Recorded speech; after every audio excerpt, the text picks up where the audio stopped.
Can you put that one somewhere else for me? Just on the floor or something.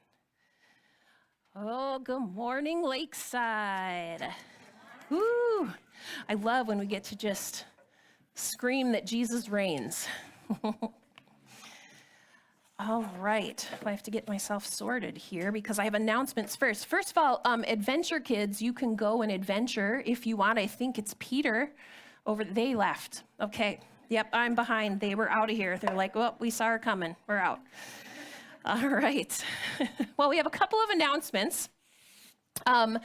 First of all, Michelle couldn't be here this morning, but she wanted us to announce an endeavor she's taking on at the Mora Public Library Meeting Room, March 26th through May 14th. She is facilitating kind of a book study, finding the gospel through literature with the brothers, oh man, yes, Karamazov, yes. And it's written, says Fyodor Dostoevsky. Oh, woo, she's into some serious stuff here. Anyway, if you've ever had an opportunity to sit in the tutelage of Michelle Fritz, you know that you've been blessed. I've had a great privilege of having her mentor me at different points in my life, and I've just come away fuller and bigger. So if you're interested in this, there are more flyers in the back, but it looks like it involves reading. So I'm out, but I like subtitles and movies. But if they had an Avengers version of this, I'd be like, yes, I'm there. No, but so there's information for you there, but what an awesome opportunity. Additionally, we are still working through the 40 days of decrease. This book is designed to be used at any point throughout a year, not just focused on Lent, but many of us have been blessed by the very unique challenges of things to release for a day and to step into. And so if you want to jump in now, go for it. They're very reasonable on Amazon. But for those of you that are continuing through it, prepare, if you can, any kinds of testimonies or anything that God's been doing in your life too as something to share with the body. That said, not just related to the 40 days of decrease, but next Sunday, I think it's Palm Sunday, right? Next Sunday, so we're getting our rah-rah on. But we also are going to be sharing testimonies with each other.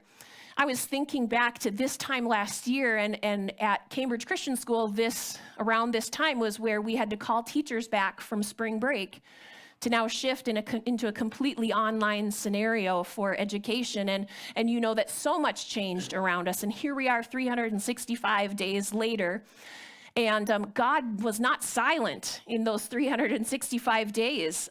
In fact, perhaps because of some of the decrease we were experiencing, we've been able to hear the Lord even so much better. And we want to know what God's been doing in your lives. We know that we will overcome by the blood of the Lamb and the word of our testimony. And so next week is a time for you guys to do the sermon. 3-minute versions of sermons.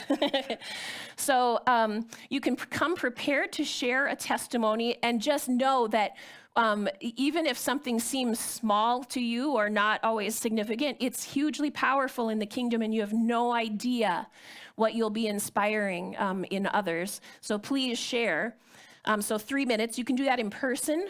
For those that are joining us online, you can even send a video if you want to, and we'll try to play that. Or you can submit something in writing. And that's for even people in the room who don't want to come up here. If you have something you want us to share on your behalf, please write it and we can read it. But I always so love these moments where we can share with each other because community empowers. And this is just a powerful opportunity for us to invest in each other. I think those are all of the announcements I was supposed to do. If you haven't noticed, Jeff and Tim are away. Yay. Oh, because then that means Mary Beth can be here. Okay, so we're not celebrating their absence. Yes, but you know, Mary Beth has been sacrificing so much. And it's finally time for Tim to stay home so that she can come. And mom is sleeping, so great. All right. So last week, set in the context of everything that we've been facing through this year, I would say that we've had many opportunities over the many months to become acquainted with or realize we may be operating out of an emptiness. And so there are those challenges there. And then Anders just ruined my life last week in worship. Gosh, Anders. And there was a word that Kathy had too, and it all added together. And I just was like, God's trying to show me something, but I'm not figuring it out yet. And God often has to have patience with me that way because I can be a little thick sometimes, no comments. But he sang this song about the beauty of the Lord. And Jesus, your love, it takes my breath away. And that song just has been abusing me all week, just stuck in my head and trying to picture that more. What is the reality that we're talking about here? And I stumbled into Colossians, which is the book that we've been studying, and I realized there's a repeated theme in the first 2 chapters, and I'll get to that in a second. Kevin and I last summer decided to venture to Glacier Park and Yellowstone. We rented a car, that way we could be safely only breathing on each other in this space, and we wore masks wherever we went, and hardly anybody was out there, so I felt like we kind of owned Yellowstone at that point. It was really odd in the morning when we went in. There was no one around, so we were walking all over Yellowstone like we literally were the only ones left, and then they showed up. But anyway, we decided to go on a hike at Glacier Park because there was only a certain amount open. And so we were hiking. It was a rainy day. So our hike involved mud. On our return, I will tell you that I sufficiently experienced the mud. It was not a good thing. And there was a lot of anger expressed in a variety of ways. That way, in a very silent walk back. From me anyway. But as we were walking out, we were going up and down, and what I thought was going to be, he said it was a 2-mile hike, and I thought, oh cool, 1 mile out, 1 mile back. I can do that. I'm so out of shape, but I can handle that. No, it was actually 2 miles out and then 2 miles back, and slippery and climbing over all kinds of stuff. And we finally came to this spot where we thought there was a lake. So we went off-roading a little bit, and it was so much brush. And I thought, I have seen movies where literally grizzly bears come out of brush and like eat you. And so I was like, oh, what are we doing? We're off-road through thick brush. I'm never making it back. And we came out.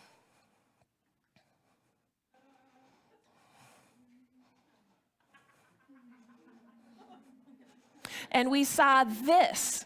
Here, try this. I don't know if I didn't turn it on or something. Okay, so, yeah, that worked. But don't go too far ahead, Andrew. Oh, you're so great. And so we came to this lake, and I have sat on a log looking out at the lake. And I looked this way, and there was it was foggy. I couldn't totally see what we were supposed to be seeing. And then I looked to my left and I saw this. So this is the photo I took from sitting on a log. And this was the beginnings of a river that was carving its way through. And there's a beautiful, there was melting snow, and all the rain was causing a waterfall down the mountain and behind. And in that moment, I was sitting there like, I could be eaten at any moment. It's rainy, it's muddy, and I just cast my eyes in a different direction, and I beheld this.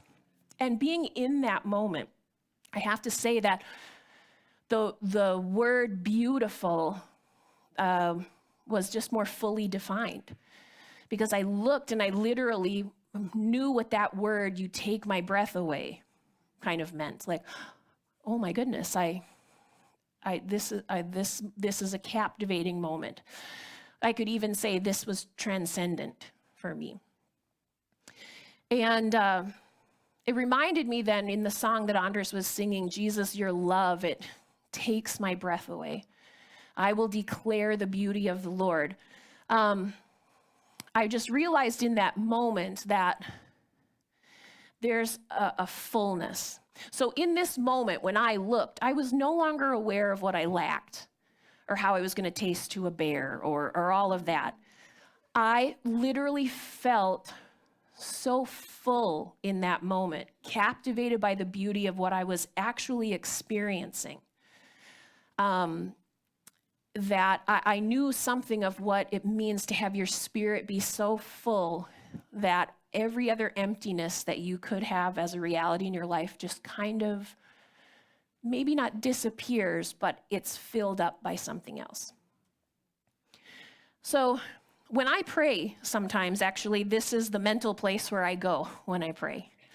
I plunk myself on a log, sitting there looking out, and I look this way, and I talk to Jesus in this place.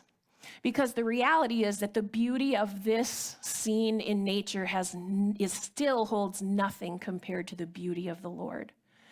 And that love of Christ that should so infuse and fill our lives that we aren't capable of living soulfully anymore or in alignment with our flesh. We're living from a place of fullness. And this is the story of our life, right? We have moments where this is our reality. I'm so full of the love of Christ that literally the presence of the resurrection life of Christ in me right now, it's taking my breath away. I'm captivated. I'm connected. And then other moments where it doesn't always feel that way. And so we live out this reality. So I started with the combination of the song that Anders sung that just so was stuck in my head, and that call back to a fullness. And then I realized in Colossians 1 and 2, talk about fullness a ton. Talk about completion. They use the word all. And I want to talk about those things. Because, and again, and I've said it in other sermons, and I'll just keep saying it, as we've walked through this season, as we walk through just regular life in the middle of this, I'm so aware, and when I look at what other churches are hearing from the Lord right now and sharing, the church in America is being called back to a place of fullness from the reality of Jesus Christ in our lives. It has been so possible in the church for us to believe and to be saved, and to invite Jesus into our hearts, yet live kind of empty lives, filled with so many other things. And those other things aren't necessarily bad in and of themselves, but when they're contributing to our sense of fullness, there's something off.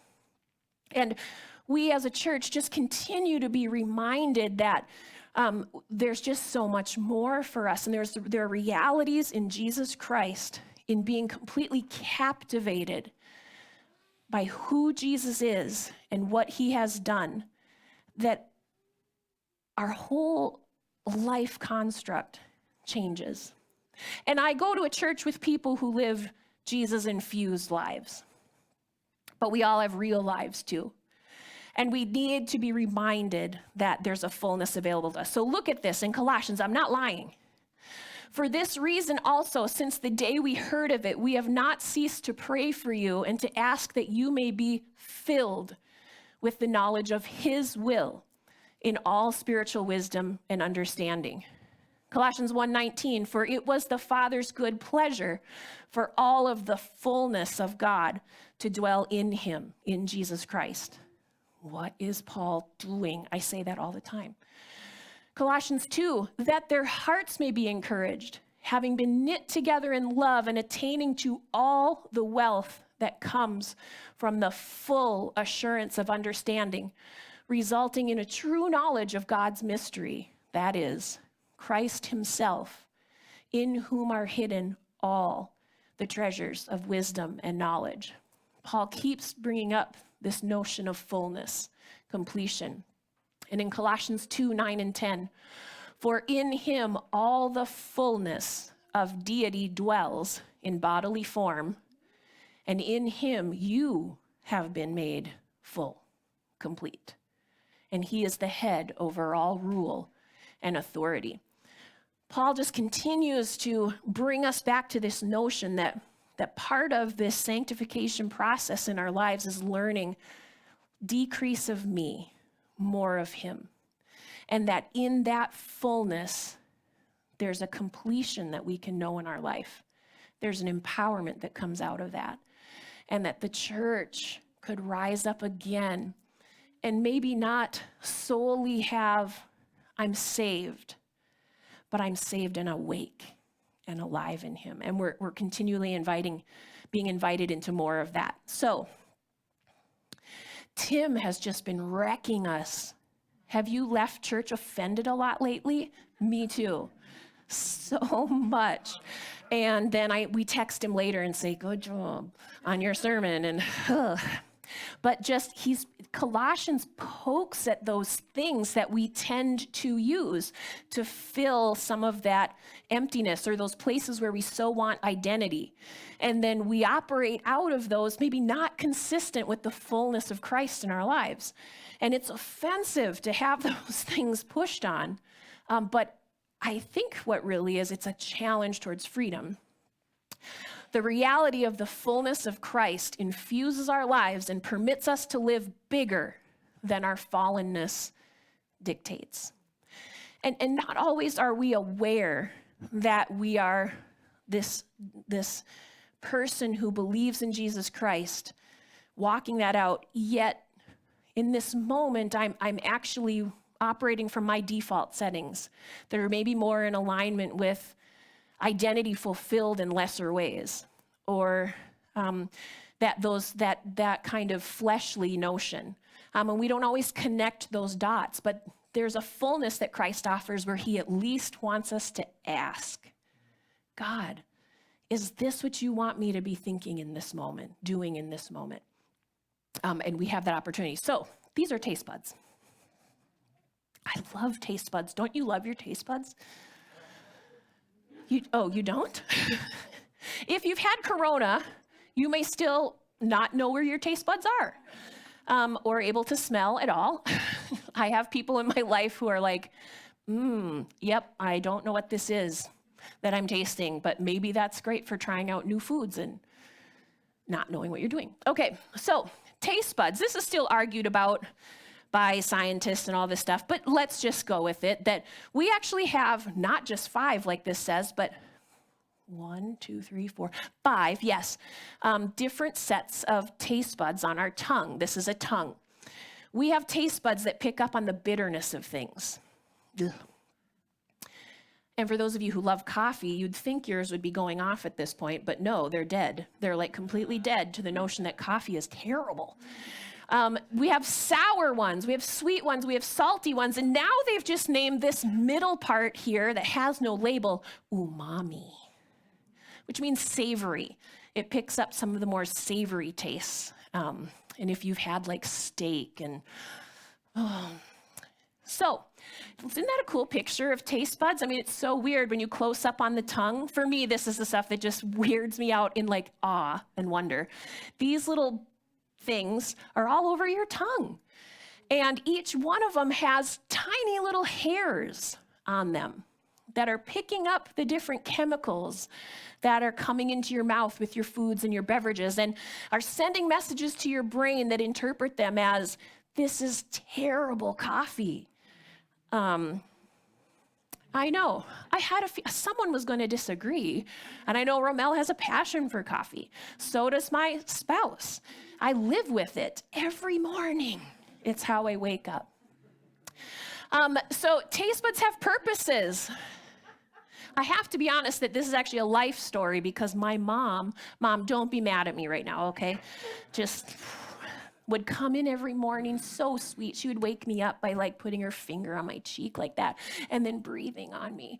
Her morning coffee, Cafe Vienna, woo, every morning. And then I got married to a coffee drinker, and it's just, so for those of you who like coffee, you know that taste buds actually help you experience the pleasure of the beverages and food that you are experiencing. It also indicates a nutritional quality for us. So when we put something in our mouth, we can be like, I'm tasting basically puffed air and tons of preservatives. Cheetos, or something like that. And other times where we eat something and we're like, this is so full of vitamins and like vitamin C and things like the qualities of food.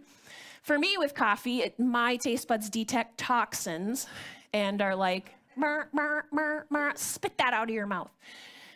And also, our taste buds help us kind of look at the world around us and see, well, what out here can actually meet my body's physical needs? These are the sciencey ways of looking at this. And you're saying, how did we go from the fullness of Christ to talking about taste buds? I have no idea either. No, okay. So the question though is, whose taste buds are right? So, coffee. And I actually have been trying to bring myself through a coffee training protocol because it turns out how I like my caffeine is a lot more expensive than like Kevin, who has like this big thing and he scoop, drink, costs maybe a nickel. And I'm like, $1 or $2 later. So if I want to be economical, I should train myself to like coffee. So my brother-in-law suggested that I start adding scoops of hot chocolate, lots of hot chocolate to coffee to try to wear down my bitterness taste buds so that they die completely and then I can tolerate it. But see, if Kevin and I were looking at a mug of coffee, he would be like, oh my word, it's transcendent. And I would be like, we're dying. Same with horseradish. Kevin likes to grab a spoonful of horseradish if he has a cold and just pop that right in there. And I'm like screaming, no, I hate horseradish. And on and on and on. We have all of these different tastes. So who's right? When it comes to coffee, obviously, I am right. And you are deceived, right? But this is kind of an issue. So taste buds aren't good or bad or whatever. They help us to experience life more or not experience life more. So here's our dilemma. And so for those of you who might be thinking now this sermon is going to delve into relativism, no, it's not. We know that there are absolute truths. And we know that, God, as expressed in his word, as expressed in our lives, has given us beautiful, beautiful concepts that are just absolutely true. And we can choose legalism in those things. We can choose life associated with those things. But just having our absolutes, we still have to take those and apply them to everyday life. And this last year has given us a lot of opportunities to notice that we sometimes take what our different values are and apply them differently. And these create dilemmas. Here's one. When I was in college, what if your spouse had a disease and someone had a medication that they were developing and it was not available yet for use, but your spouse is dying? Do you go and steal the medication to give it to your spouse to hopefully save their life or not? And then they have you in a class discuss it and write a paper. And some will say, life is precious. Go steal that stuff. Go steal it, give it to them, see if it makes them better. Others will say, stealing is a sin. You can't steal what's not yours. And so now we have everybody ready to get their t-shirts made, have their meetings and all of that. Some saying stealing is a sin. Some saying greed is a sin. Some saying life is valuable, and others saying life is valuable, but medical process is valuable too, to honor the fact that life is valuable. And we all argue about it. And meanwhile, there's a sick person in a bed and a grieving spouse. There's another one that I remember. There was a time where my sister was in a car accident, and my brother-in-law wanted to get to the hospital as fast as he could. Uh-oh. He got in his car and he drove 100 miles down Highway 95 to get to Wyoming because he had to be with her. Well, who's wrong? I mean, should the police have chased him down and given him a ticket? Or was the fact that he needed to be with his wife? Oh no. Everybody believing that life is precious, right? Life is precious for the drivers on the road, and life is precious in a hospital bed in an ER. Well, then we also have the Bible. I'm really sorry to tell you this. And even Jesus himself just is so confusing sometimes. We have these universal things that we see throughout Scripture where God is saying, this thread, this theme, this goes all the way from Genesis to Revelations. This thing is important this way. But then we see moments where it's applied situationally. Does that make sense? So in this moment, there's going to be mercy expressed. In this moment, there's going to be justice. In this moment, women are silent. In this moment, women speak. I can start to push on a lot of buttons there.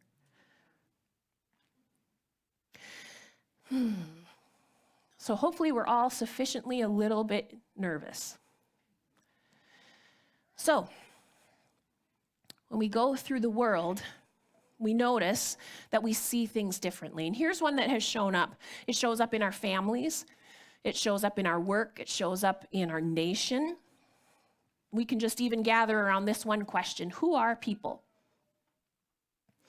Who are people? Well, there are some where their particular viewpoint is that people are individuals who should be free. Should be free to satisfy their wants, needs, and preferences as they see fit. And societies should be built to develop concepts like rights, liberty, and justice, which allows people to coexist peacefully without interfering too much in each other's lives. Okay, this is a concept of autonomy. These people view humans as individuals who have rights to live out as individuals. Some guidelines, because you can't interfere too much. Then we have a sense of community. And again, let me know that each of these can be blown out of proportion, where people are viewed in community as they're members of a larger entity, a family, a nation, right? A tribe. These larger entities are actually more than the sum of the people who are in it. They're real, they matter, and they must be protected. People have an obligation to play their role in service to this entity. Just so you know, in terms of the world, Western view tends to be more autonomy, right? An Eastern view tends to be more community. And we have examples all over history where these have maybe gone to pretty terrible extremes.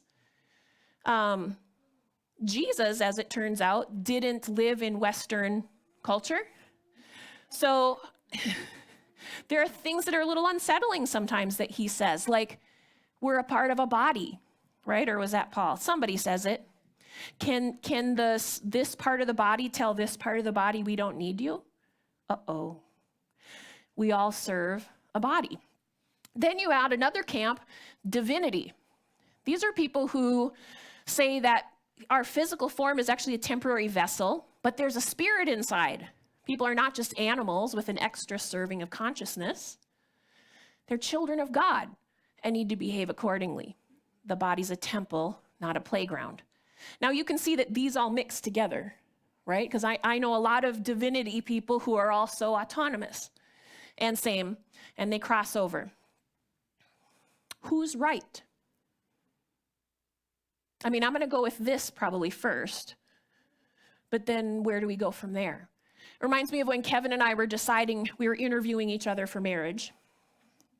My process was a little longer. But one of the things that we knew is that, when you're finding the person that you want to partner with, you come with your individual selves, right?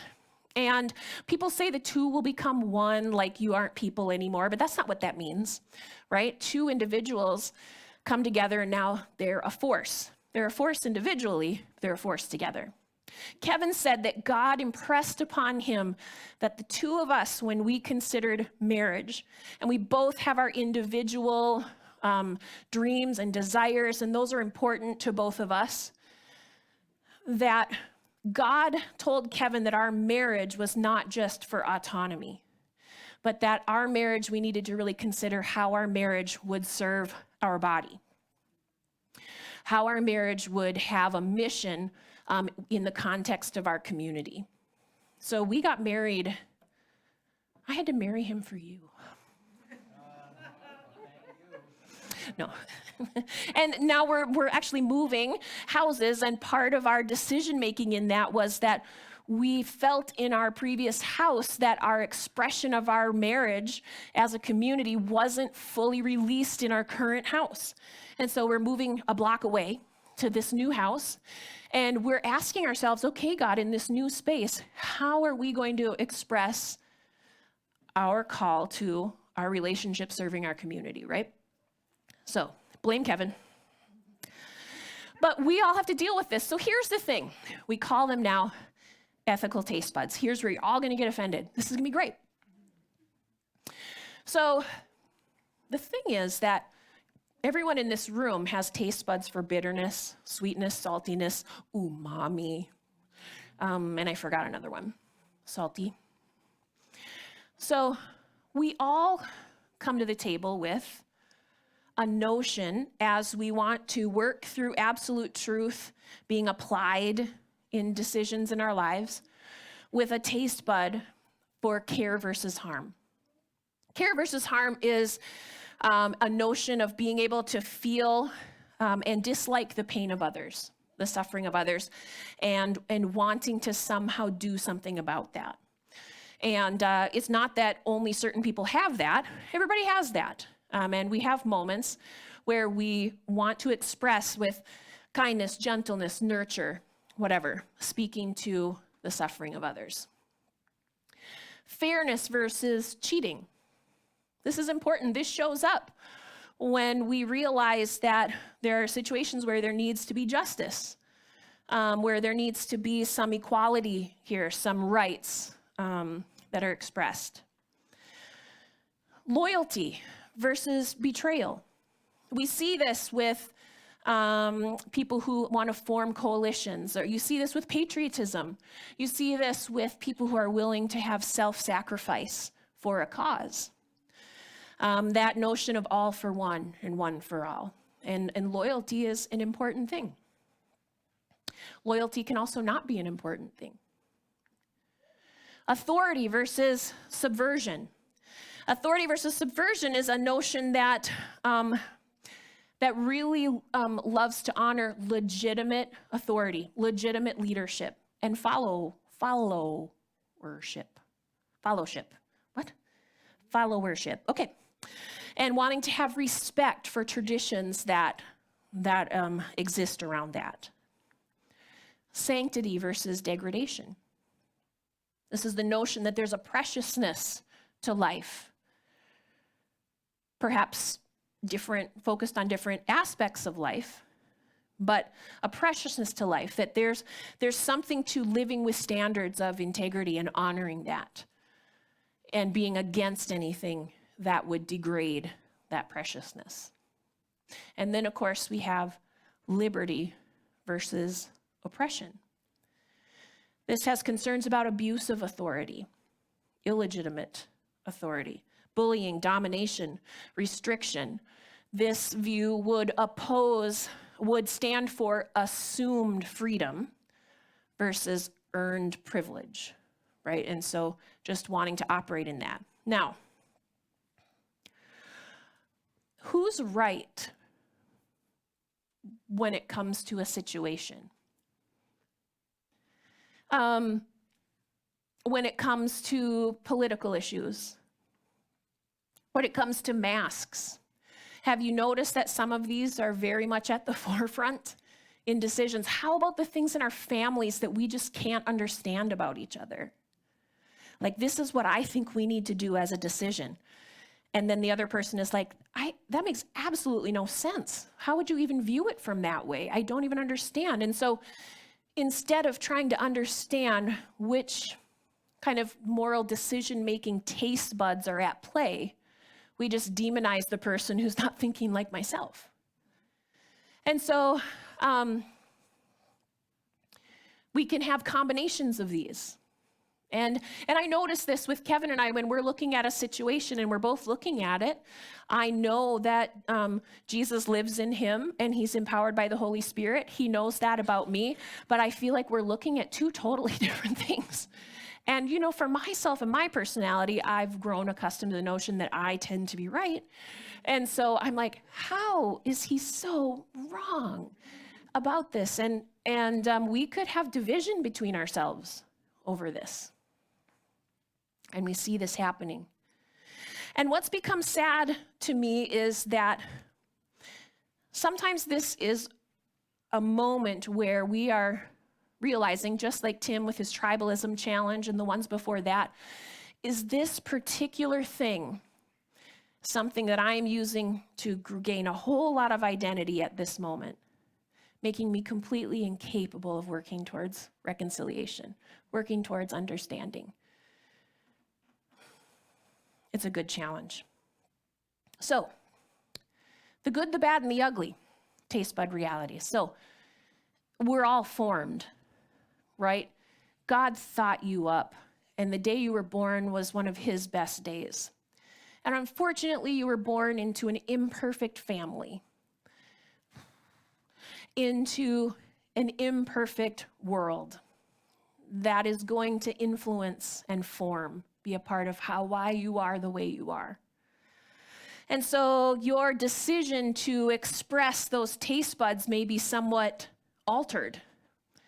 And that's not good or bad, but it's real. The taste buds can be helpful for wisdom. Think about some of the best leaders in the world surround themselves with people who don't see the world the same way as them. Because to operate under the notion that my particular leaning in how I make my decisions is the way to do it without getting the value of a community of impression. Like, I'm not seeing the 3D picture, I'm only seeing my particular niche view, right? So there's a fullness that's offered to us if we want to be able to have other people share, and that can be so helpful for wisdom. Why is it in this moment that Jesus recommended this, but in this moment, he recommended that? What was he seeing that was so much fuller? Because in the moment for me, kill them all. And that should have been the easy decision, right? I mean, why are you not agreeing with me? I don't know.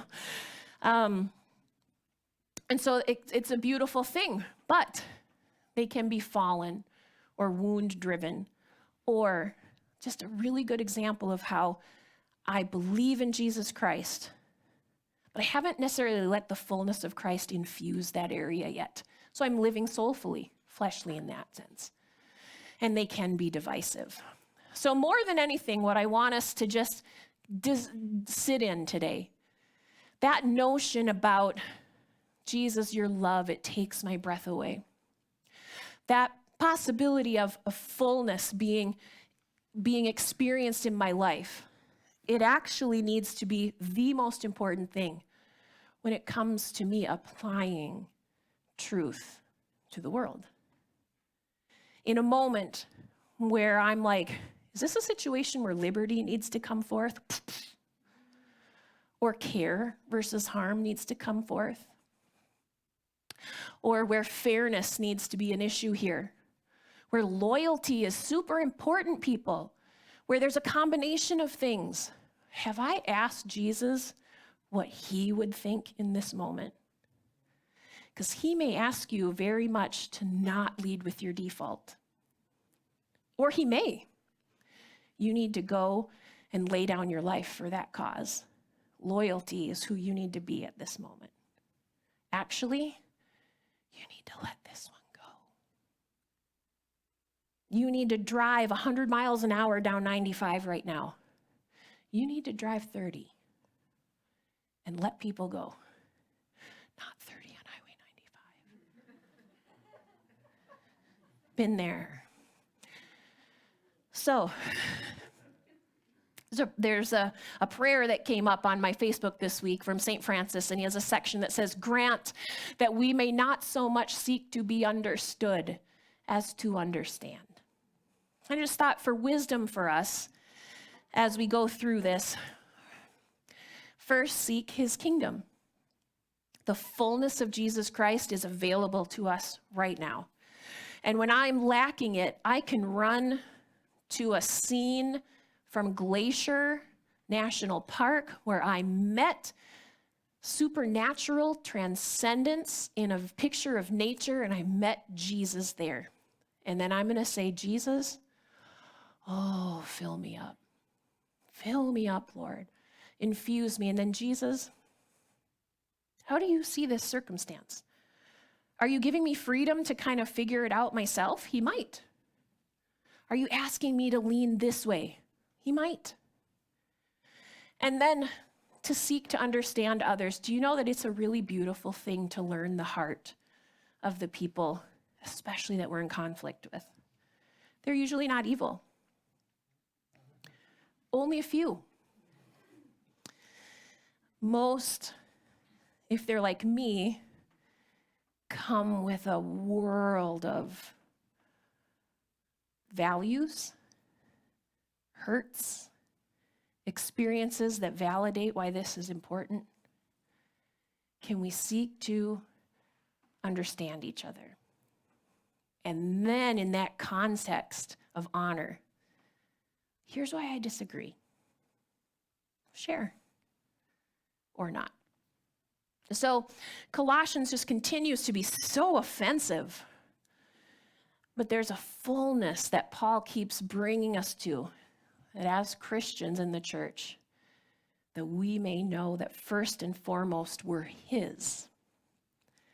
And then out of that, he wants to infuse our lives and help direct how we operate in our families, with our friendships, in our work situations, in our nation. And you know, there are times where it will be, nope, we are not going to see this the same way. And I have to stay right here. I love you, but I cannot go a step further. But there's so many where that's not how it is. Let's pray. Jesus, your love, it takes our breath away. Oh, forgive us, Lord. There are so many distractions in the world. And in the moment when it's rough, sometimes it's just easier to grab the things that give us that immediate sense of fullness and identity that they're just false. Draw us back to that invitation that really literally everything about our lives should be full and drowning in the reality of who you are, Jesus Christ. That's what human design was meant for. A fullness of Christ, an expression of the Holy Spirit out. So Lord, as we think about, how do I think about this? What leads me to make these decisions this way? What is it that is contributing to this moment of division between myself and my friend? Oh, Lord, show us who you are in the situation.